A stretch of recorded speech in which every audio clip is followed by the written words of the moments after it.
Hello friends, welcome to my channel. आज हम discuss करेंगे चैप्टर 3 जिसका नाम है संविधान की प्रमुख विशेषताएं, salient features of the constitution. Let's start. भारतीय संविधान तत्वों और मूल भावना की दृष्टि से अद्वितीय है। हालांकि इसके कई तत्व विश्व के विभिन्न संविधानों से उधार लिए गए हैं। भारतीय संविधान के कई ऐसे तत्व हैं जो उसे अन्य देशों के संविधानों से अलग पहचान प्रदान करते हैं। यह बात ध्यान देने योग्य है कि सन 1949 में अपनाए गए संविधान के अनेक वास्तविक लक्षणों में महत्वपूर्ण परिवर्तन हुए हैं। विशेष रूप से 7th, 42nd, 44th, 73rd, 74th, 97th, 101 संशोधन में। संविधान में कई बड़े परिवर्तन करने वाले 42वें संविधान संशोधन अधिनियम 1976 को मिनी कॉन्स्टिट्यूशन कहा जाता है। हालांकि केशवानंद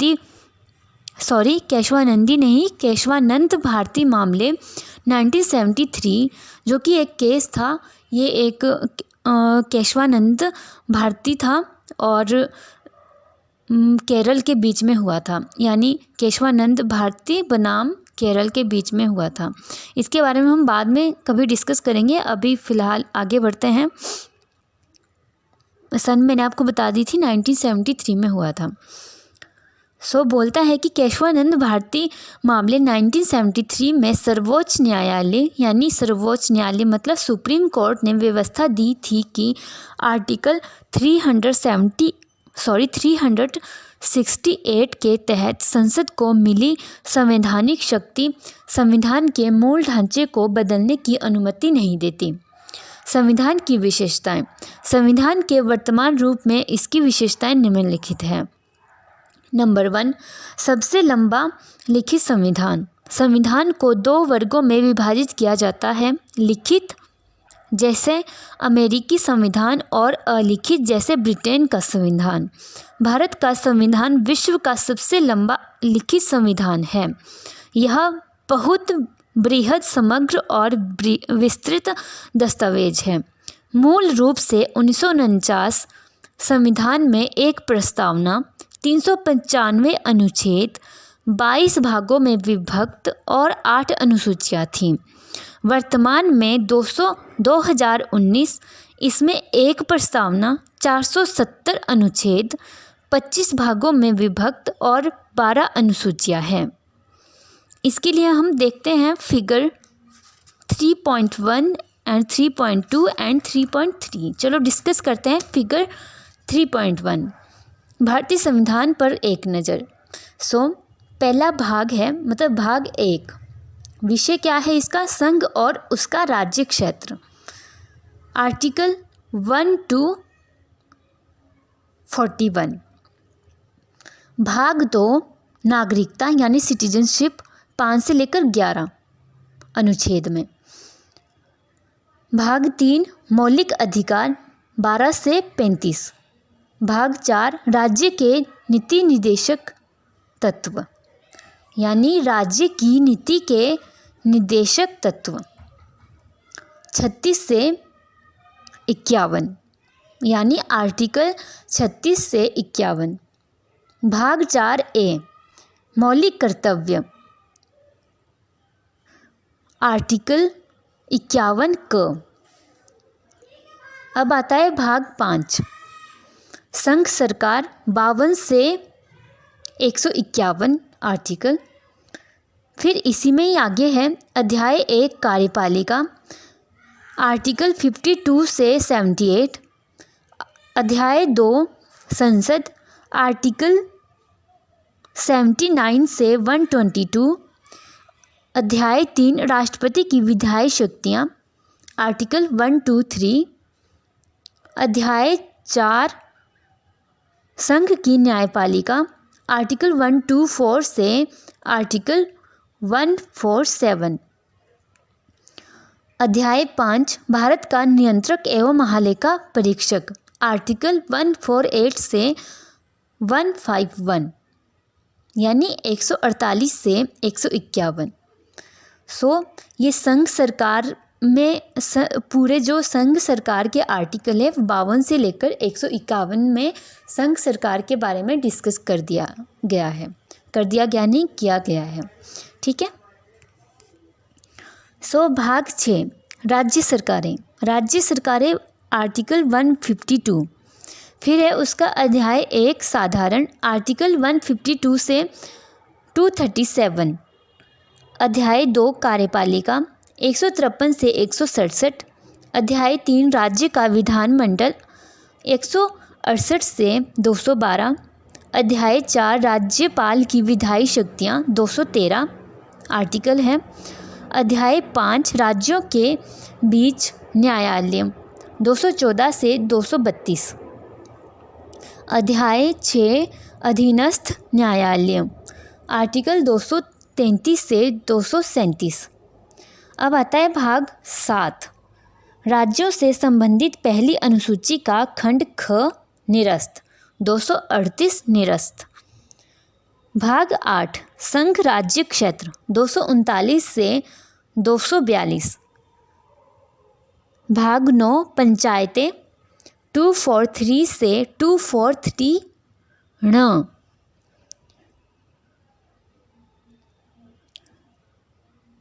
भाग 9 क नगर पालिकाएं 243 त से 243 छ। अब है भाग 9 ख सहकारी समितियां। ये है आर्टिकल 243 झ से झ मतलब ZH लिखा है यहाँ पर 243 ZH से 243 ZT। भाग 10 अनुसूचित और जनजातीय क्षेत्र 244 से 244 क। अब है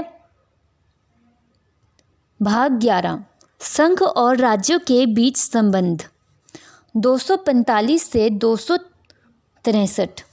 अध्याय 1 विधायी संबंध, इसी का ही पार्ट आगे विधायी संबंध ये है 245 से 255।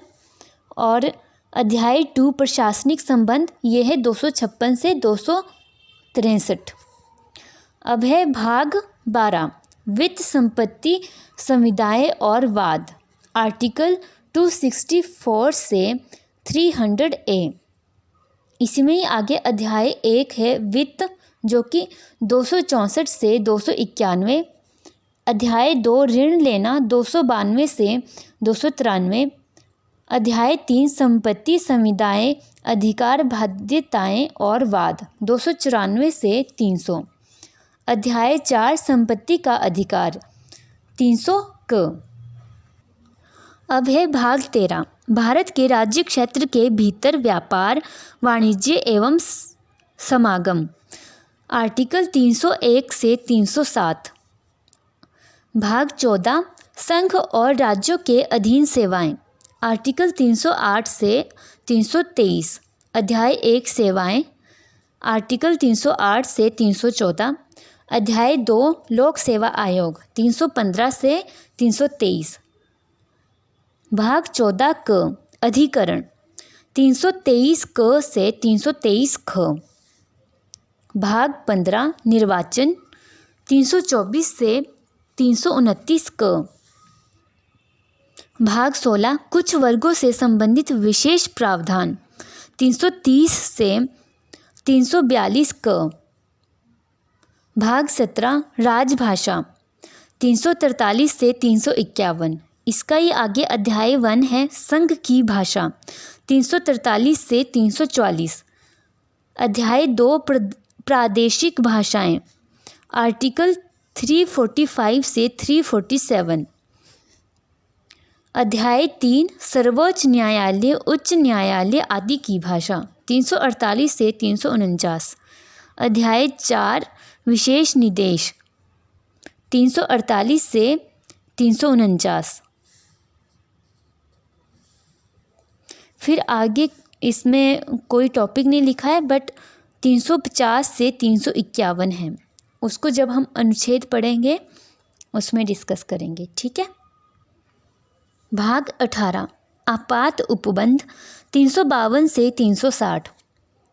भाग 19 प्रकीर्ण 361 से 367। भाग 20 संविधान का संशोधन 368। भाग 21 अस्थायी संक्रमणशील और विशेष उपबंध 369 से 392। भाग 22 संक्षिप्त नाम प्रारंभ हिंदी में प्राधिकृत पाठ और निरसन 393 से 395। आगे नोट दिया है। भाग 4 भाग ख राज्यों से संबंधित को 7वें संविधान संशोधन अधिनियम 1956 द्वारा विलोपित कर दिया गया था।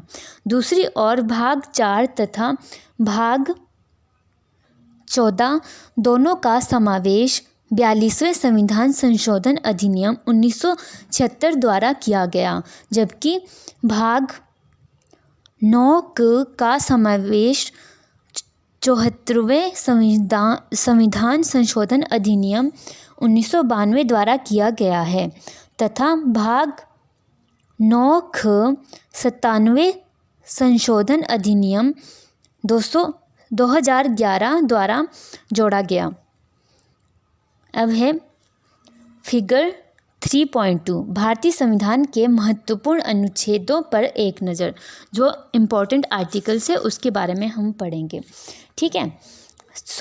आर्टिकल 1 संघ का नाम और राज्य क्षेत्र। आर्टिकल 3 नए राज्यों का निर्माण और वर्तमान राज्यों के क्षेत्रों सीमाओं या नामों में परिवर्तन।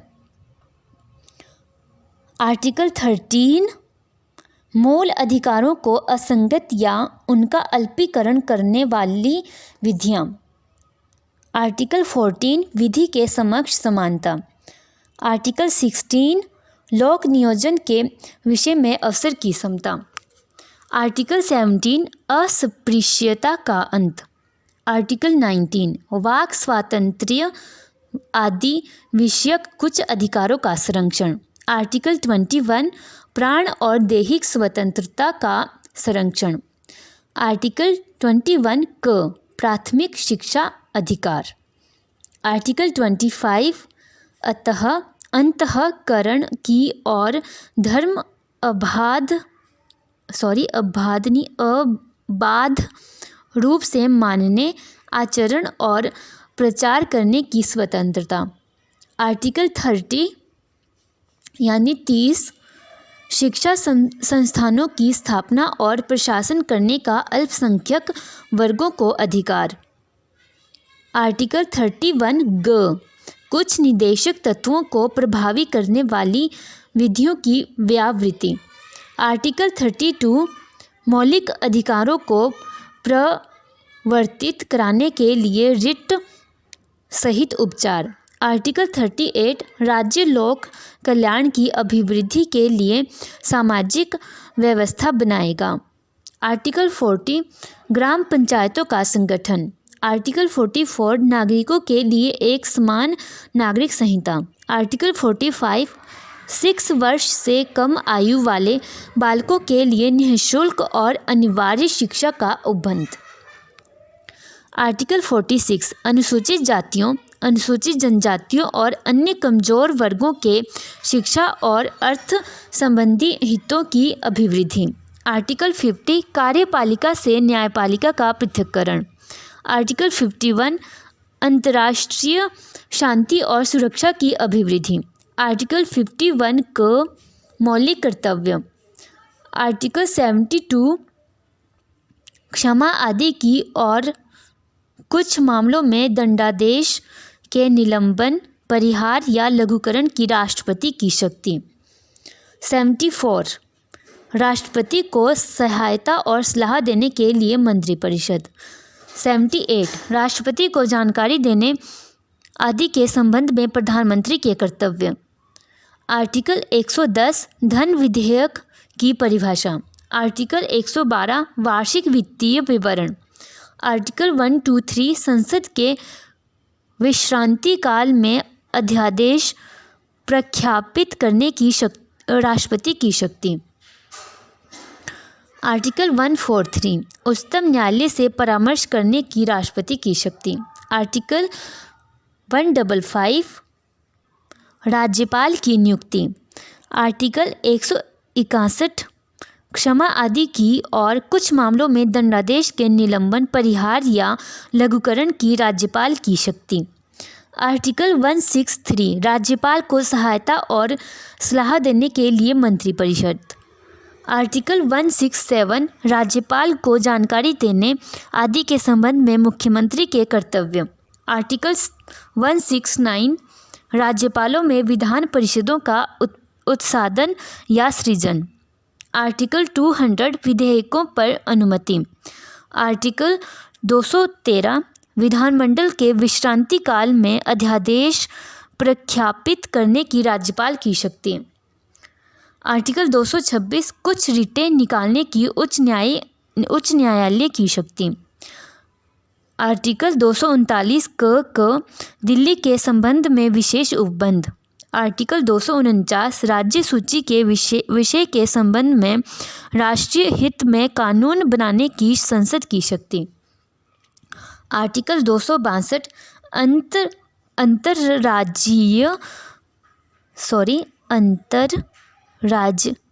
राज्यीय नदियों या नदी घाटियों के जल संबंधी विवादों का न्याय निर्णयन। आर्टिकल 263 अंतर्राज्यीय परिषद के संबंध में उपबंध। 265 विधि के प्राधिकार के बिना करों का अधिरोपण न किया जाना। 275 कुछ राज्यों का संघ से अनुदान। 280 वित्त आयोग। 300 वाद और कार्यवाहियाँ। 300 क विधि के प्राधिकार के बिना व्यक्तियों को संपत्ति से वंचित न किया जाना, संपत्ति का अधिकार। 311 संघ या राज्य के अधीन सिविल हैसियत में नियोजित व्यक्तियों का पदच्युत किया जाना, पद से हटाया जाना या पदावनत करना। 312 अखिल भारतीय सेवाएं। 315 संघ और राज्यों के लिए लोक सेवा आयोग। 320 लोक सेवा आयोगों के कृत्य। 323 क प्रशासनिक अधिकरण। 324 निर्वाचनों के अधीक्षण, निर्देशन और नियंत्रण का निर्वाचन आयोग में निहित होना। 330 लोकसभा में अनुसूचित जातियों और अनुसूचित जनजातियों के लिए स्थानों का आरक्षण। 335 सेवाओं और पदों के लिए अनुसूचित जातियों और जनजातियों के दावे। 352 आपात स्थिति की घोषणा, राष्ट्रीय आपातकाल। 356 राज्यों में संवैधानिक तंत्र के विफल हो जाने की दशा में उपबंध। 360 वित्तीय आपात स्थिति के बारे में उपबंध। 365 संघ द्वारा दिए गए निर्देशों का अनुपालन करने में या उनको प्रभावी करने में असफलता का प्रभाव। 368 संविधान का संशोधन। एक मिनट गाइस। दोस्तों आगे बढ़ते हैं। 323 क प्रशासनिक अधिकरण। 324 निर्वाचनों के अधीक्षण, निर्देशन और नियंत्रण का निर्वाचन आयोग में निहित होना।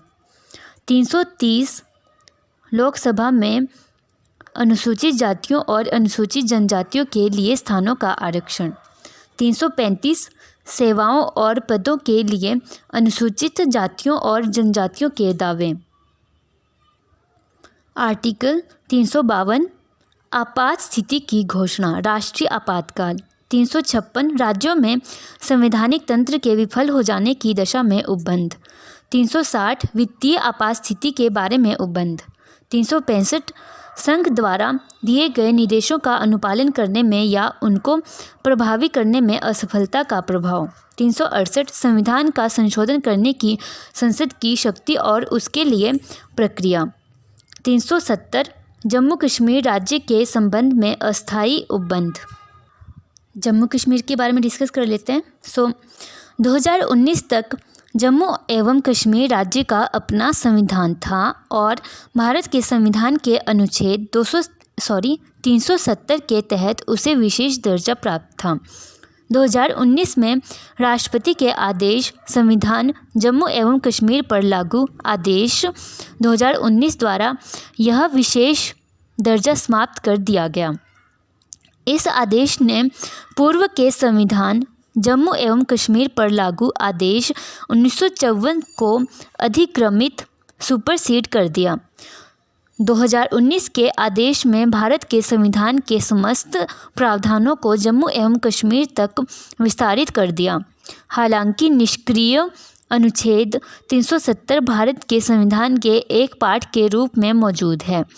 इसके अतिरिक्त जम्मू एवं कश्मीर पुनर्गठन अधिनियम 2019 ने जम्मू एवं कश्मीर राज्य को 2 अलग अलग संघीय क्षेत्रों में विभक्त कर दिया है, जम्मू एवं कश्मीर तथा लद्दाख।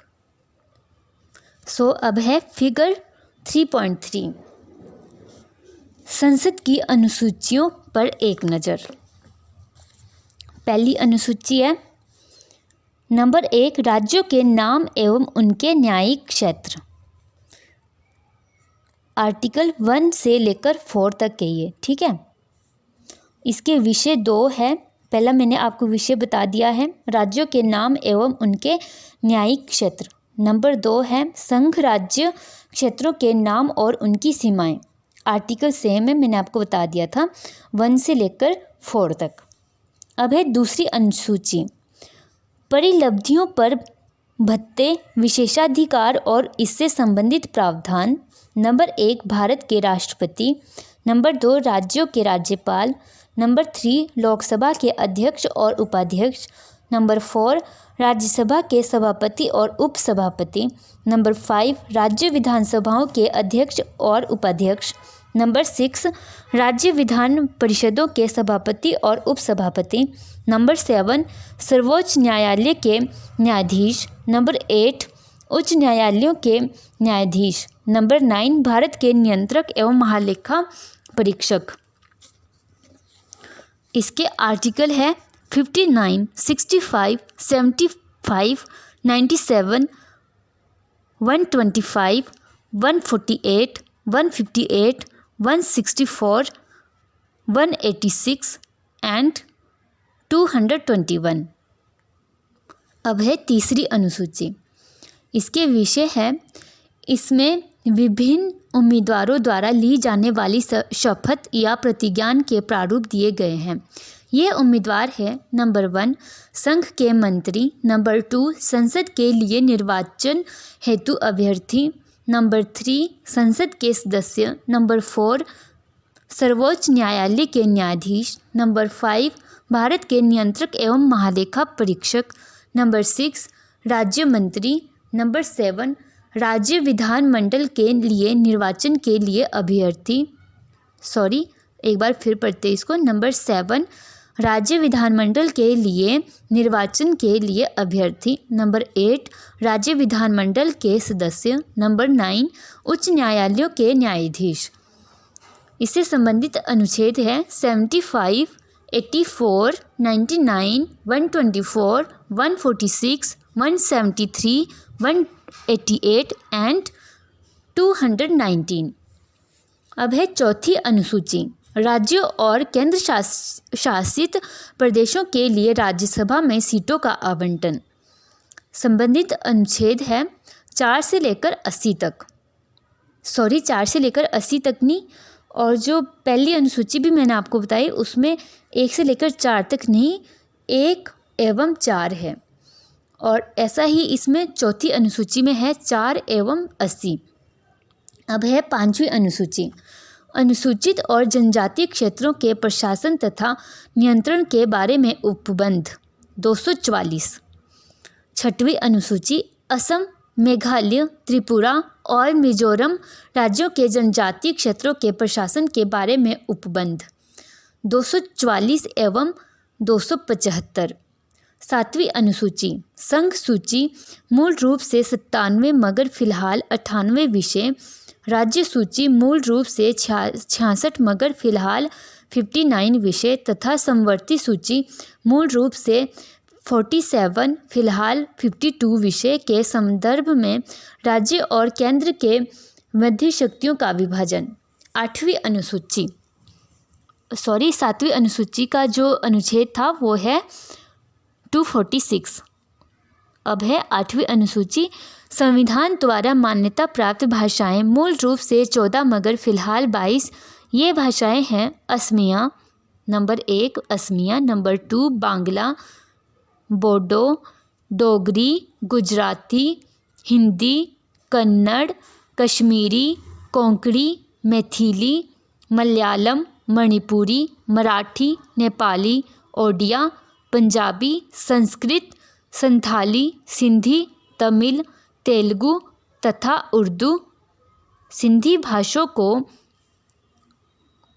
उर्दू तक ये थी 22 भाषाएं। अब बोलता है आगे, सिंधी भाषाओं को 1967 के 21वें संविधान संशोधन अधिनियम द्वारा जोड़ा गया था। कोंकणी, मणिपुरी और नेपाली को 1992 के 71वें संशोधन अधिनियम द्वारा और बोडो, डोगरी, मैथिली और संथाली को 2003 के 92वें संशोधन अधिनियम द्वारा जोड़ा गया था। उड़िया का नाम बदलकर 2011 में ओडिया कर दिया गया। अनुच्छेद है इसके 344 एवं 351। 9वीं अनुसूची भू सुधारों और जमींदारी प्रणाली के उन्मूलन से संबंधित राज्य विधानमंडलों और अन्य मामलों से संबंधित संसद के अधिनियम और विनियम मूलतः 13 परंतु वर्तमान में 282। यद्यपि अंतिम सूची संख्या 284 थी, वास्तविक कुल संख्या 282 है। ऐसा इसलिए क्योंकि 3 प्रविष्टियों 87, 92 और 130 का विलोप और एक नई संख्या 257 को शामिल किया गया है। ठीक है। इस अनुसूची को पहले संशोधन 1951 द्वारा मूल अधिकारों के उल्लंघन के आधार पर न्यायिक समीक्षा से इसमें सम्मिलित कानूनों से इसे बचाने के लिए जोड़ा गया था। तथापि वर्ष 2007 में उच्चतम न्यायालय ने निर्णय दिया कि इस अनुसूची में 24 अप्रैल 1975 के बाद सम्मिलित कानूनों की न्यायिक समीक्षा की जा सकती है। आर्टिकल इसका 31 ख। 10वीं अनुसूची दल बदल के आधार पर संसद और विधानसभा के सदस्यों की निर्भरता के बारे में उपबंध। इस अनुसूची को 52वें संविधान संशोधन अधिनियम 1985 द्वारा जोड़ा गया। इसे दल परिवर्तन रोधी कानून भी कहा जाता है। क्या कहा जाता है? दल परिवर्तन रोधी कानून। अनुच्छेद इसके 102 एवं 191। 11वीं अनुसूची पंचायत की शक्तियाँ, प्राधिकार एवं जिम्मेदारियाँ। इसमें 29 विषय हैं। इस अनुसूची को 73वें संविधान संशोधन अधिनियम 1992 द्वारा जोड़ा गया। 243 6। 12वीं अनुसूची नगर पालिकाओं की शक्तियाँ, प्राधिकार व जिम्मेदारियाँ। इसमें 18 विषय है। इस अनुसूची को 74वें संविधान संशोधन अधिनियम 1992 द्वारा जोड़ा गया। 243 ब। दोस्तों आपकी ये 12 अनुसूचियाँ हो चुकी हैं। ठीक है, हमने डिस्कस करा फिगर 3.1, 3.2 एंड 3.3। ठीक है जी। हम सबसे लंबा लिखित संविधान के बारे में हमने डिस्कस करा था। ठीक है, वहाँ चलते हैं। आगे बोलते हैं ये, मैं एक बार फिर से पढ़ लेती हूँ इसको। ठीक है, संविधान को मतलब नंबर 1 हेडिंग है सबसे लंबा। पूरी हेडिंग बता देती हूँ मैं आपको, सॉरी गाइस। संविधान की विशेषताएं हम डिस्कस कर रहे थे। संविधान के वर्तमान रूप में इसकी विशेषताएं निम्नलिखित हैं। नंबर 1 है सबसे लंबा लिखित संविधान। संविधान को 2 वर्गों में विभाजित किया जाता है, लिखित जैसे अमेरिकी संविधान और अलिखित जैसे ब्रिटेन का संविधान। भारत का संविधान विश्व का सबसे लंबा लिखित संविधान है। यह बहुत बृहद, समग्र और विस्तृत दस्तावेज है। मूल रूप से 1949 संविधान में एक प्रस्तावना, 395 अनुच्छेद, 22 भागों में विभक्त और 8 अनुसूचियाँ थीं। ठीक है जी। वर्तमान में 2019 इसमें एक प्रस्तावना, 470 अनुच्छेद, हमने इम्पोर्टेंट अनुच्छेद डिस्कस कर दिए हैं और 25 भागों में विभक्त 25 भाग पूरे डिस्कस कर लिए हैं और 12 अनुसूचियाँ ये भी सारी डिस्कस कर ली है। ठीक है, 12 अनुसूचियाँ है। सन 1951 से हुए विभिन्न संशोधनों ने करीब 20 अनुच्छेद व एक भाग 7 को हटा दिया। जो मैंने आपको निरस्त बताया था ना, वो हटा दिया था। ठीक है, इसमें करीब 95 अनुच्छेद 4 भागों 4 क, 9 क, 9 ख और 14 क और 4 अनुसूचियों 9, 10, 11, 12 को जोड़ा गया। जो अमेरिका का संविधान है उसमें केवल 7 अनुच्छेद हैं और ऑस्ट्रेलियाई संविधान में 128 और चीनी संविधान में 138 और कनाडाई संविधान में 147 अनुच्छेद हैं, यानी सबसे ज़्यादा हमारे हैं। ठीक है जी। विश्व के किसी अन्य संविधान में इतने अनुच्छेद और अनुसूचियाँ नहीं हैं। भारत के संविधान को विस्तृत बनाने के पीछे निम्न 4 कारण हैं। भौगोलिक कारण, भारत का विस्तार और विविधता। ऐतिहासिक, इसके उदाहरण के रूप में भारत शासन अधिनियम 1935 के प्रभाव को देखा जा सकता है। यह अधिनियम बहुत विस्तृत था। जम्मू कश्मीर को छोड़कर केंद्र और राज्यों के लिए एकल संविधान। 2019 तक जम्मू एवं कश्मीर का अपना संविधान था और इसलिए भारत के संविधान के अनुच्छेद 370 के तहत उसे विशेष दर्जा प्राप्त था। 2019 में राष्ट्रपति के एक आदेश संविधान जम्मू एवं कश्मीर पर लागू आदेश 2019 द्वारा यह विशेष दर्जा समाप्त कर दिया गया। इस आदेश ने पूर्व के संविधान जम्मू एवं कश्मीर पर लागू आदेश 1954 को अधिक्रमित कर दिया। 2019 के आदेश ने भारत के संविधान के समस्त प्रावधानों को जम्मू एवं कश्मीर राज्य तक विस्तारित कर दिया। हालांकि अनुच्छेद 370 एक पाठ के रूप में भारत के संविधान में मौजूद है। इसके अतिरिक्त जम्मू एवं कश्मीर पुनर्गठन अधिनियम 2019 ने जम्मू एवं कश्मीर राज्य को 2 अलग अलग संघीय क्षेत्रों में विभक्त कर दिया है, जम्मू एवं कश्मीर और लद्दाख। अब है संविधान सभा में कानून विशेषज्ञों का प्रभुत्व। संविधान में न सिर्फ शासन के मौलिक सिद्धांत बल्कि विस्तृत रूप में प्रशासनिक प्रावधान भी विद्यमान हैं। इसके अतिरिक्त अन्य आधुनिक लोकतंत्रों में जिन मामलों को आम विधानों अथवा स्थापित राजनीतिक परिपाटी पर छोड़ दिया गया है, उन्हें भी भारत के संवैधानिक दस्तावेज में शामिल किया गया है। अब है दूसरी विशेषताएं, जिसका नाम है विभिन्न स्रोतों से विहित।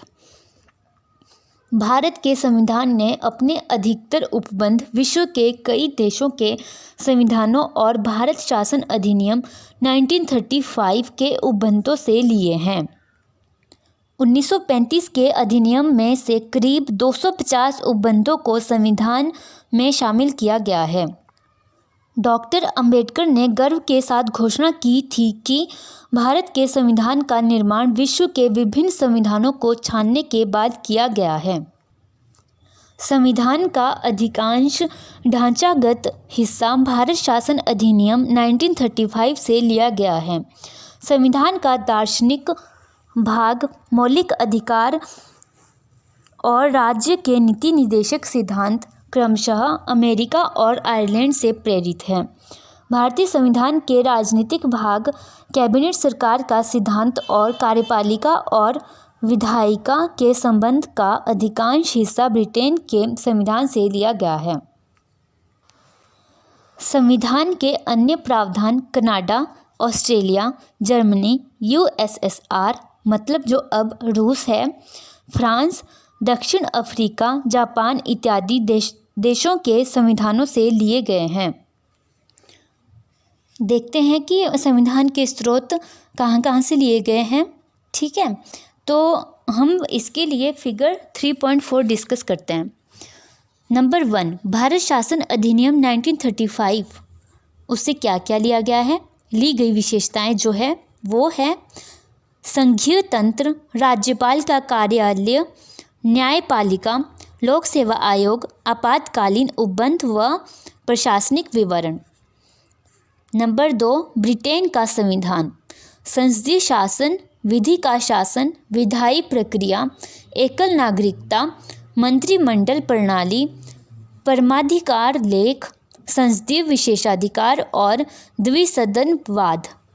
नंबर 3, संयुक्त राज्य अमेरिका का संविधान, मूल अधिकार, न्यायपालिका की स्वतंत्रता, न्यायिक पुनरावलोकन का सिद्धांत, उपराष्ट्रपति का पद, उच्चतम न्यायालय और उच्च न्यायालय के न्यायाधीशों का पद से हटाया जाना और राष्ट्रपति पर महाभियोग। ये सब लिया गया है यूएसए से। ठीक है जी। नंबर 4, आयरलैंड का संविधान, राज्य के नीति निर्देशक सिद्धांत, राष्ट्रपति की निर्वाचन पद्धति और राज्यसभा के लिए सदस्यों का नामांकन। नंबर 5, कनाडा का संविधान, सशक्त केंद्र के साथ संघीय व्यवस्था, अवशिष्ट शक्तियों का केंद्र में निहित होना, केंद्र द्वारा राज्य के राज्यपालों की नियुक्ति और उच्चतम न्यायालय का परामर्शी न्याय निर्णयन। नंबर 6, ऑस्ट्रेलिया का संविधान, समवर्ती सूची, व्यापार, वाणिज्य और समागम की स्वतंत्रता और संसद के दोनों सदनों की संयुक्त बैठक। नंबर 7, जर्मनी का वाइमर संविधान, आपातकाल के समय मूल्य अधिकारों का स्थगन। नंबर 8, सोवियत संघ पूर्ववर्ती का संविधान,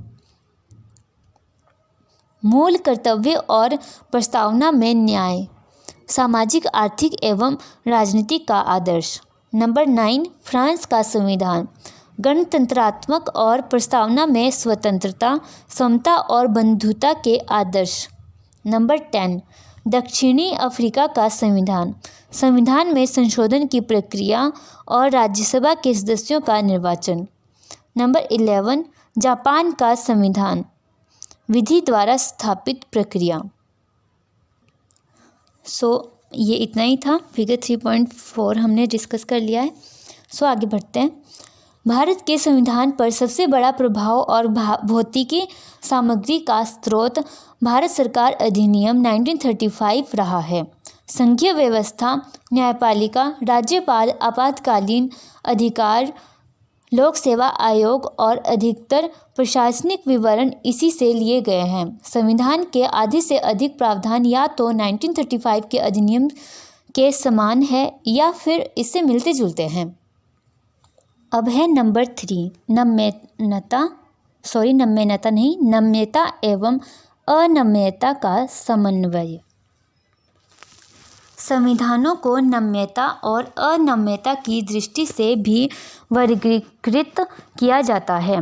कठोर या अनम्य संविधान उसे माना जाता है जिसमें संविधान करने के लिए विशेष प्रक्रिया की आवश्यकता हो। उदाहरण के लिए अमेरिकी संविधान।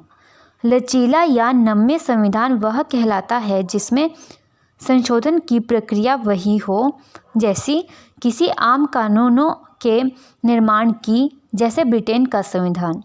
भारत का संविधान ना तो लचीला है और ना ही कठोर है, बल्कि यह दोनों का मिला-जुला रूप है।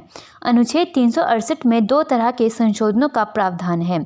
कुछ उपबंधों को संसद में विशेष बहुमत से संशोधित किया जा सकता है। उदाहरणार्थ, दोनों सदनों में उपस्थित और मतदान में भाग लेने वाले सदस्यों का 2/3 बहुमत और प्रत्येक सदन में कुल सदस्यों का बहुमत।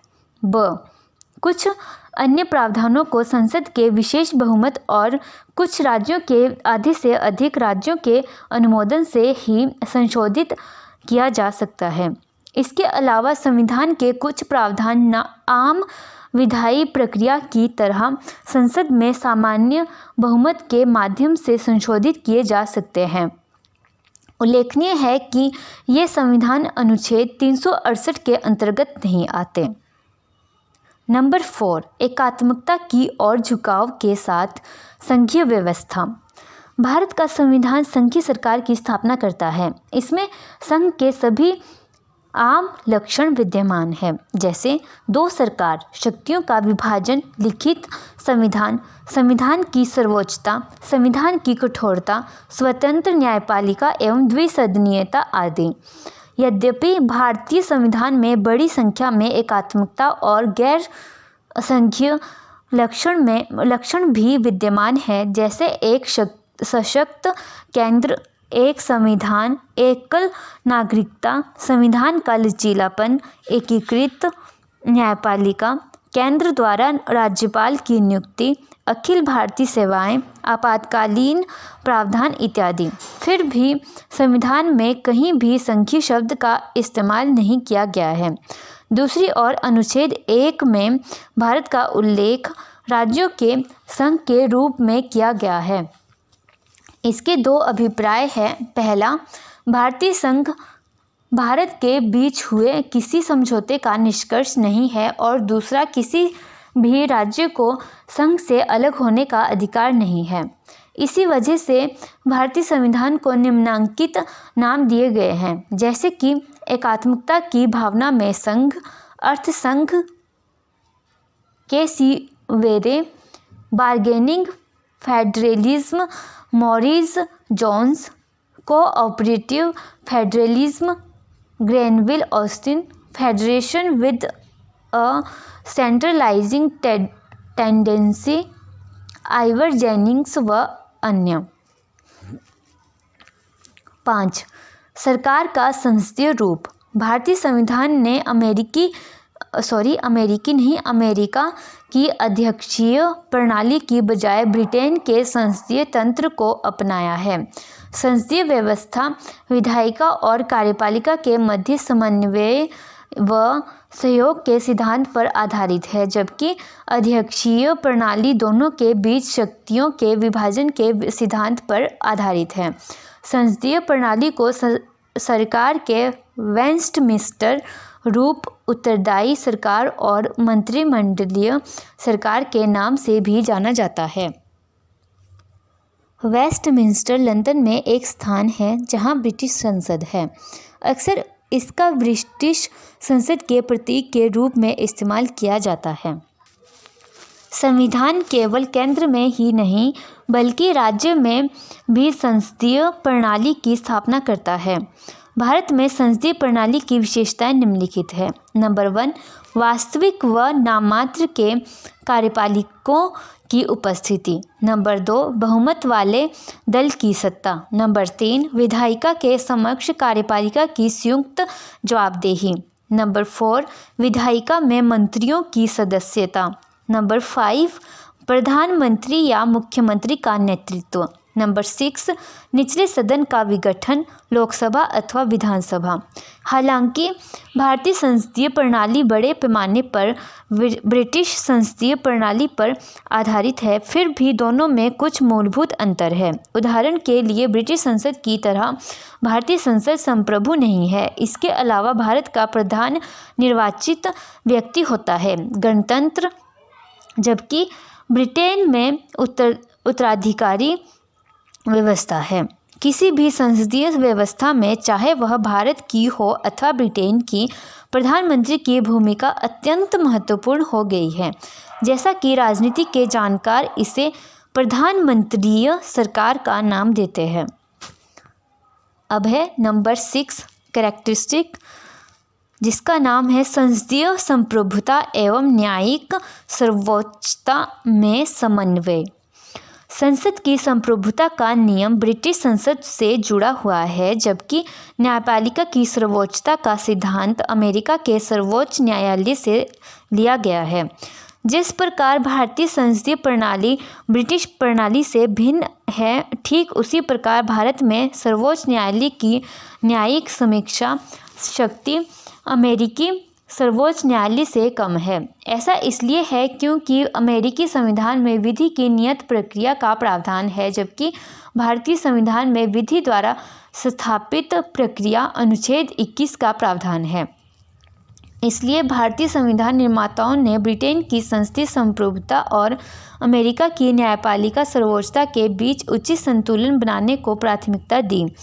एक और जहां सर्वोच्च न्यायालय अपनी न्यायिक समीक्षा की शक्तियों के तहत संसदीय न्याय कानूनों को असंवैधानिक घोषित कर सकता है, वहीं दूसरी ओर संसद अपनी संवैधानिक शक्तियों के बल पर संविधान के बड़े भाग को संशोधित कर सकती है। दोस्तों, आज यहीं तक डिस्कस करते हैं। बाकी कैरेक्टरिस्टिक्स को हम अगली वीडियो में पढ़ेंगे। ठीक है। आज के लिए इतना ही। अगर आपको वीडियो अच्छी लगी हो, लाइक शेयर सब्सक्राइब करना ना भूलें। Thank you.